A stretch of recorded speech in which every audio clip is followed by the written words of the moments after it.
All right, folks, in this video, we're going to be looking at solving non-linear systems. So kind of going back to what we were doing earlier in the chapter with substitution and elimination. And sorry, I already have some of these notes filled out. The intercom came on and interrupted the video. So I'm going to walk you through these first steps. First, what does a non-linear system look like? If we look at our first equation, it's y equals x cubed minus 6x. So it's not a quadratic. A lot of times students will say, well, is it a cubic? Because it has that additional x there, we just say in a general sense, this is a polynomial or many-termed equation. Polynomials we'll get into heavily in Unit 5. Now, the second equation is a linear equation, just good old slope-intercept form. So for nonlinear systems, we are always going to use substitution. Elimination doesn't work because this doesn't have an x cubed to even line up with. And when you use substitution, make sure you're always using the easiest isolated variable. Sometimes students will try to do too much work and they'll be like, oh, I want to get this x by itself or that y by itself. Go for the linear terms easiest variable to isolate. So I'm going to just in parentheses write linear. So you're usually going to want to isolate your variable in the linear equation and then use that for substitution. So my easiest variable to isolate here is y. So if y equals stuff, we're going to take that stuff and plug it in for y in that first equation. So 3x equals x cubed minus 6x. Now from here, you may be tempted to divide out that x, but no, don't do that. I mentioned in a previous variable that we never want to divide by x. We always want to factor it out. Dividing it completely away deletes a solution. Factoring it out sets it aside so that we can actually find the solution. So looking at this expression, we're actually going to approach this the same way that we approach the quadratics. So for quadratics and polynomials, our first step before we start factoring is to set them equal to 0. So it needs to be in standard form first for factoring. Now, even though there's no ax squared plus bx plus c here because this is a polynomial function, we still want to try to keep our highest variable term positive if we can. So we're going to start by subtracting that 3x over to the other side. So then 0 equals x cubed minus 9x. So from here, we are going to try to factor this. So as we're looking at this, again, you may be tempted to divide out a variable. So I'm going to go ahead and actually explicitly write this in the notes. Don't divide out x or any variables. Always factor out as a GCF. So don't divide out any variables, always factor it out as a GCF. So that's kind of our key thing right here. So instead of dividing out an x, we're going to start by factoring it out as a GCF. So x, and that leaves me with x squared minus 9. Can we factor this a little bit further? Yes. In this parenthesis, we have a quadratic, and hopefully it has jumped out to you that this is difference of squares. So I'm going to factor this a little bit further and get x plus 3, and x minus 3. Oof.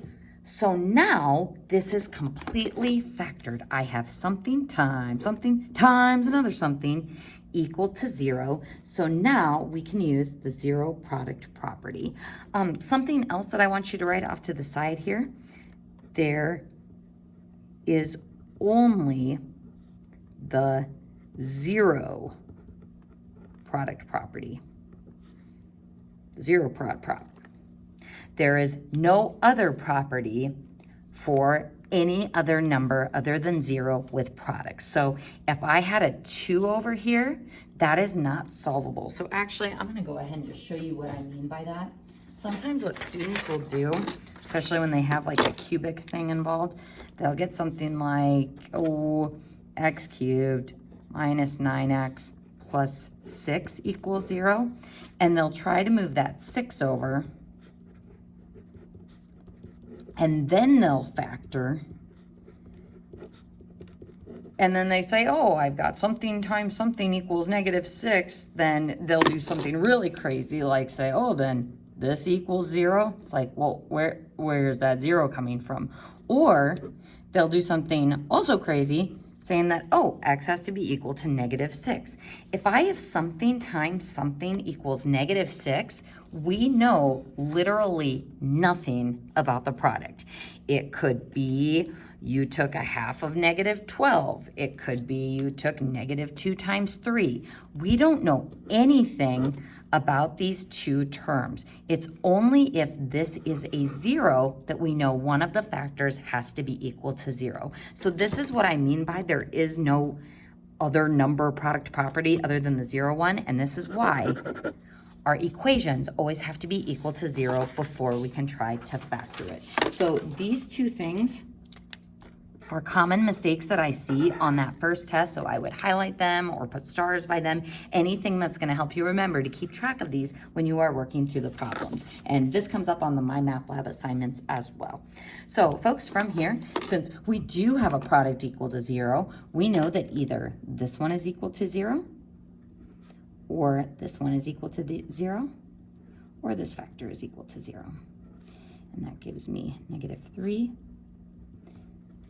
and +3. So here's a pretty big difference than those linear, just pure linear systems we were solving earlier. For linear systems, we could get one solution, infinitely many solutions, or no solution. But here, we didn't get one solution, we actually got 3. But are we done here? Think about earlier in the chapter when we were doing substitution and elimination. We were trying to figure out where these items were intersecting at given points.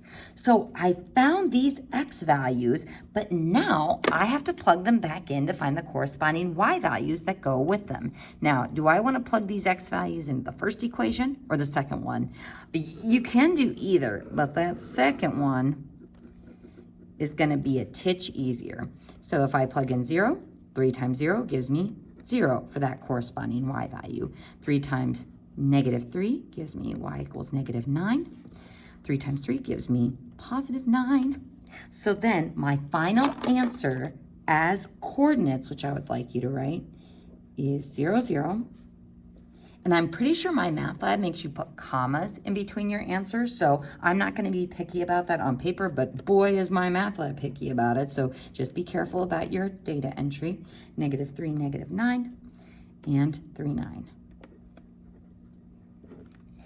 And we could check ourselves by plugging back in and seeing that they work in both equations. So again, don't divide out x or any variables, always factor out as a GCF. So taking that x out, not dividing it out, and there is only the 0 product property. So congratulations, you have just solved your first nonlinear system, which is really the first new pre-calculus type thing that we have done so far. So yay! We're going to go ahead and look at our next problem. And as we're looking at that first equation, we can tell that it's not linear, but you might not know what this one is because it's got a y squared with it. This is actually the equation of a circle, which does come up on the ACT sometimes, and it's something we're going to get into in Unit 2. So I don't expect you to know this, but just put note of it in your note packet that that is the equation of a circle. And we definitely know it's nonlinear, though, because both x and y are being squared. So what about the second equation? That one is definitely linear or a line. So if I told you to isolate the easiest variable, or the linear one, we could try to get the x or the y by itself. Which one is the easiest? Getting that y by itself. So y equals x plus 2, or 2 plus x. So y equals stuff, so we can take that stuff and plug it in for y in the second equation. Folks, actually, I want you to just put a bunch of big stars by these problems. Both of these problems are kind of the frequently missed ones on this first test. So I really want you to be careful because there's lots of different rules and things to keep track of, and they're hard to remember just because you've never done anything like this before. So you're going to be tempted to do things that seem legal but actually aren't. So something that I want to bring to your attention, and something that I brought up earlier, sometimes students look at this and they go, I would sure like to just square root both sides, which mathematically you are allowed to square root, or square root as an operation. So this is okay, but where it gets bad is when students do this.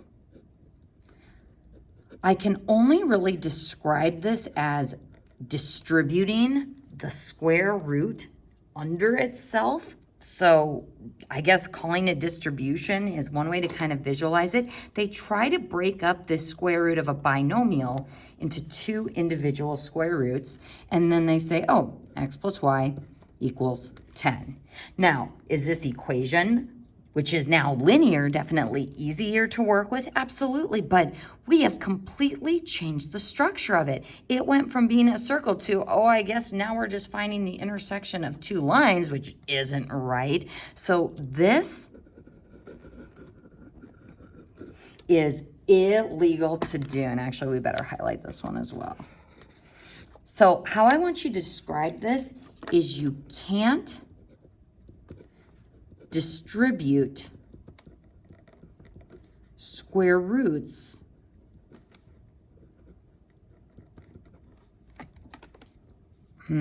square roots under themselves, I guess. You can't distribute square roots under themselves. It's hard to describe it, but hopefully you can visualize that square rooting a binomial, that's okay, but distributing it to the parts of the binomials is not okay. And if you're like, but why, Mrs. Cairo? But why can't we do that? Because again, it seems super legit and would make that equation easier. I'm actually going to prove to you that this doesn't work, giving you an example. So let's say 4 squared plus 3 squared equals 25. 4 squared plus 3 squared is 25. 16 plus 9 is 25. That is a true statement. Now, can I do this and say the square root equals the square root? So can I square root and say that the square root of 16 plus 9 equals the square root of 25, or the square root of 25 equals the square root of 25? Yes, this is absolutely okay to say. But what is not okay is to, instead of simplifying under the square root, to distribute that square root to the items under it. So what's not okay is this, because what you'll find is the square root of 4 squared, or the square root of 16, is 4. The square root of 3 squared is 3, and the square root of 25 is 5. Is this a true statement? No. Big sad face. Angry face. This is not true. So I want you to take some time and study the differences between these two. Can I square root a binomial? Yes, as long as I simplify under it and only square root the final simplified parts under it. Can I distribute it and separate it into two different parts? No. So you can't distribute or separate a square root under themselves. So I hope that makes sense. Again, if you have any clarifying that you need, please shoot me an email or bring it up in our Google Meet sessions. So going back to this problem, this is why do not try to square root or simplify this equation. It's a gross little circle equation, and we want to keep it a gross little circle equation. So go for the easy variable, go for the linear variable if you can, and isolate it, and then we can use substitution to solve our nonlinear systems. So we're going to take x plus 2 and plug it in for y. So x squared plus, make sure you put your parentheses in, x plus 2 squared equals 100.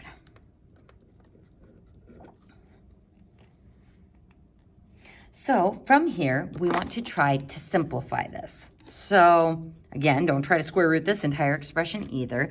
We want to try to handle the exponent or the simplifying of x plus 2 squared. Now, this is another tough place where we want to do illegal math things. How do I square a binomial? X plus 2 squared is really x plus 2 times x plus 2.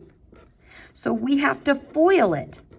And what I always tell my Algebra 2 students is, when in doubt, expand it out. So sometimes students will just, again, try to misuse distribution rules. They'll try to distribute the square to just the x and just the 2, but if you do that, you'll miss out on that 4x term that you get by FOILing. So when you square a binomial, you have to FOIL it. So I'm actually going to expand that out and write x plus 2 times x plus 2. It's just so much easier to avoid doing that mistake if you actually see both of those binomials.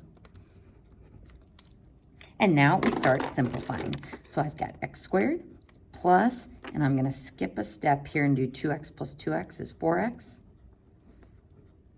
equals 100. All right, so now we simplify. A x squared plus another x squared is 2x squared. Plus 4x plus 4 equals 100. Now this is where students are tempted to say, okay, now I've got a quadratic, I'm going to divide by 2, and then I'm going to try to factor it. So we do this, and don't actually do this in your notes. I'm going to show you why this isn't right. We do this, and then we get 100, so then I'm looking for a product of 2 and a sum of 2, and oh, can't do that. So if I can't factor it, then I guess I have to use the quadratic formula, which, yeah, that is how you would factor it. That is how you would solve that. But I already said earlier, folks, that nowhere in this chapter should you have to use the quadratic formula. So if you're thinking, oh, this isn't factorable, it means you done goofed somewhere. So you can always use the quadratic formula for checking, but this should be a red flag. So why was this wrong? Why should we have not tried to factor this yet? It's because of this. Before we can try to factor, as we stated over here, it needs to be in standard form or equal to 0 first. So how can we make this expression equal to 0?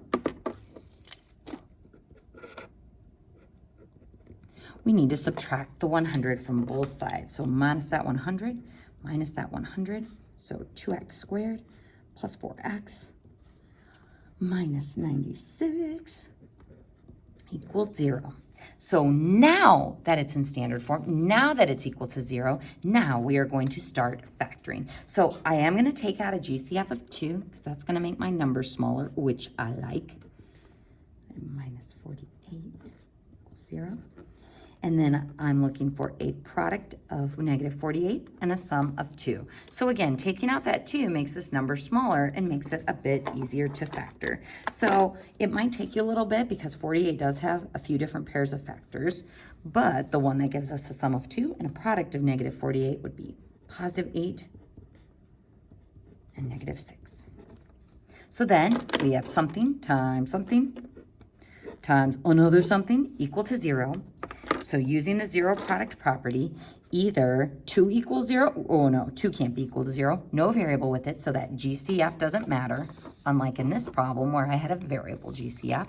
So x plus 8 equals 0, and x minus 6 equals 0, so x equals negative 8, and x equals 6. But I'm not quite done, because I also need to find the corresponding y values that go with those x values. So which equation would be easier to plug into? Definitely the second one. So let's go ahead and on up. And I'm going to plug into our manipulated version. So negative 8 plus 2 is negative 6. And 6 plus 2 is 8. Writing those answers as coordinates, negative 8, negative 6. And again, my math lab requires commas in between your answers, so just be wary of that. And 6, 8.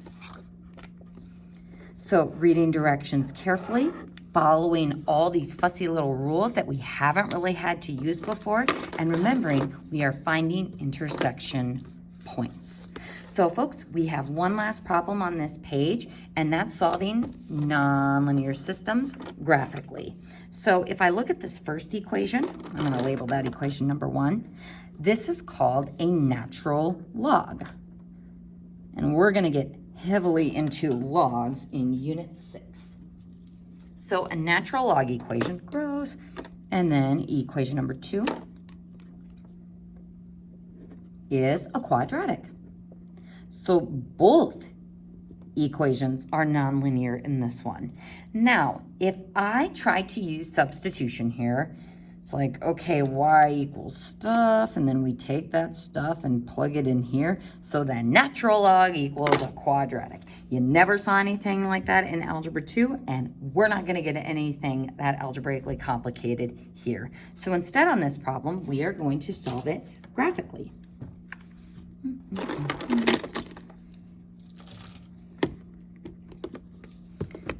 All right, so I'm going to go to my y equals, clear out any junk that's in there. Your natural log button is right next to the number 4, so hit natural log, then your variable x button. Then for your second equation, on the newer calculators, when you do the caret button for squared, the little mountain button over here, make sure that you arrow over to escape that exponent. So sometimes I'll start doing minus 4x. It's like, oh no, that's all up in the exponent. We don't want that stuff up there. So arrow over to go down to ground level, and then minus 4x plus 2. So now hit graph. There's our natural log. There's our happy little U-shaped quadratic. And I'm gonna go ahead and just draw a quick sketch of this. Now, when we talk about natural logs in Unit 6, you will see that they have a vertical asymptote, and that this graph actually keeps going on and on towards that asymptote. So you can just sketch what's on your calculator, but just know we'll get into more complicated ones later with this. And then our quadratic swooshes down. Looks like it's in here somewhere, and then back up. Not my best quadratic. So equation number 2, equation number 1. Now, how many intersection points do we see here? There are 2. So following those steps that we outlined on the first page of this chapter to calculate intersection points from our graph, we're going to hit second trace to go to the calculate part of our grapher. Select option number 5, which is intersect. Now it says first curve, and it shows that I'm on my blue curve, but I don't see my little cursor. So if I look at this, it says y equals nothing. So right now I'm sitting over here somewhere where that blue graph doesn't even exist. So I'm gonna arrow over to the right. And as soon as I do that, we see there's my flashy little cursor. So I'm gonna go ahead and press enter now that I'm actually on the curve. Enter for the quadratic. Now for the guess, this is something we alluded to on the first page. I'm going to arrow over to this left intersection point first. So using my arrows, I'm going to hover over it. And that tells my calculator, this one, that's the one I want you to find. So that intersection point, and we're going to go ahead and round to the hundredths place, that would be 0.71 and negative 0.34. Now, to find the second intersection point, we have to repeat that whole process. Second trace to go to the calculate screen. Option number 5, which is intersect. Enter for the first line. Enter for the second line.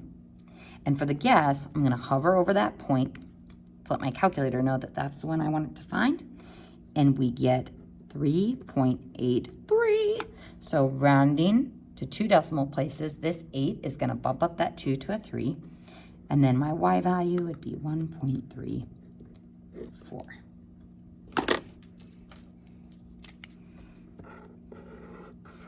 And those would be my 2 solutions.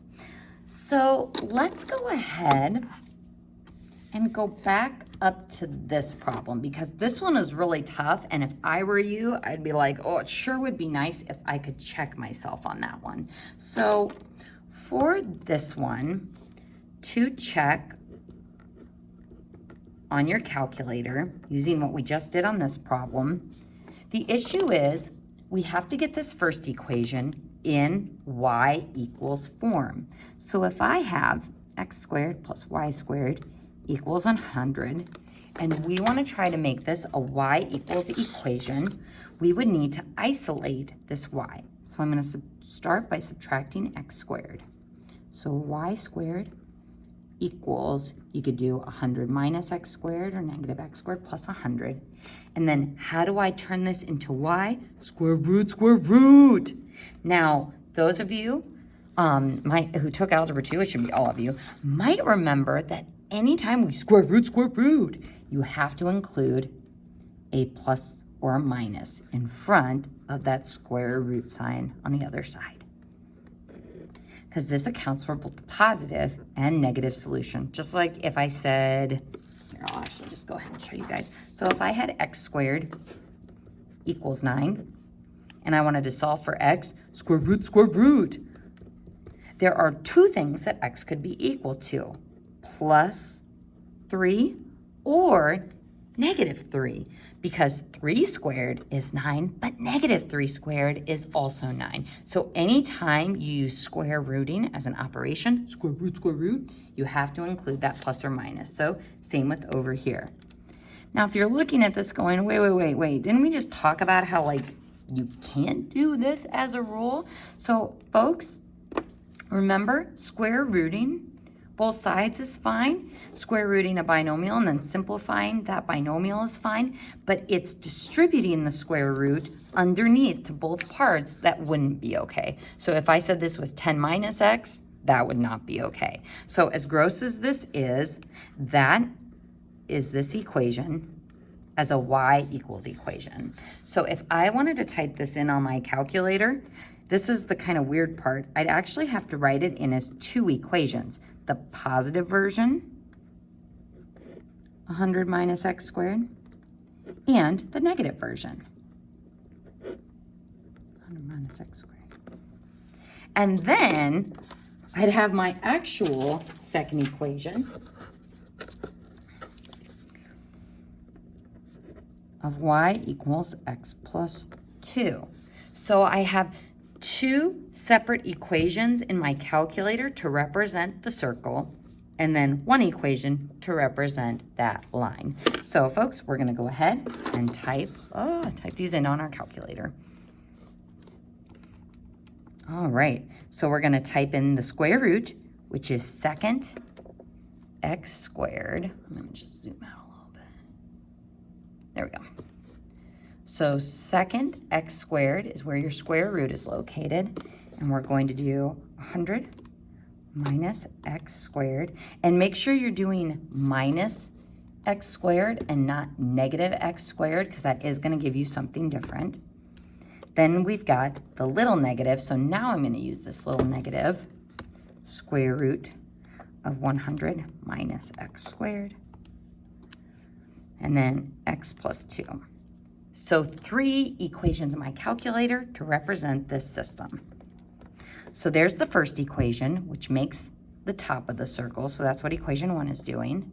There's the second equation, which makes the bottom of the circle. And there is my third equation, which makes the line through the circle. So same steps as before, second trace, intersect.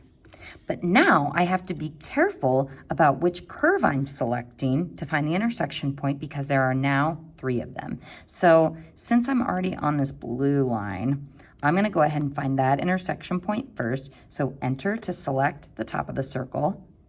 But for the second curve, I'm on the red part of the circle. We don't want to find where those are intersecting, because they actually aren't intersecting. That's just one continuous circle when we form those two equations together. So to jump equations and get to that linear one, I'm going to press the up button. Oop, and that took me to the blue part. Press up again, and it takes me to the line. Enter, and then I'm going to go up to that point, and I can just be near it and press enter for the guess, and bam, ta-da! All that work to find that 6, 8 is the intersection point. So as awful as this one was to solve algebraically, it is still awful to even check it on your calculator. So folks, on the test, there will be some problems that have nasty decimals that I will ask you to explicitly use a calculator, and some that I explicitly want you to solve algebraically. And folks, all these algebra skills are not going to go away. So some of these rules that we're talking about, this is really laying the foundation for the rest of the course on when can I do things that look legal mathematically, but actually aren't. All right, so we found 6, 8 as one of our intersection points. So now I got to find that other one. So second trace, number 5 intersect, and I'm going to move to the left. And currently I'm on the blue curve. We need to be on the red curve. So I arrowed down. Now I'm on the red curve. My second curve is the line which I want to find that intersection point. Enter again. And now I'm gonna scooch on down here for the guess. Actually, that should be close enough. And enter, and boom, -8, -6. So I have just checked myself using my calculator. And that concludes our lesson on how we solve nonlinear systems.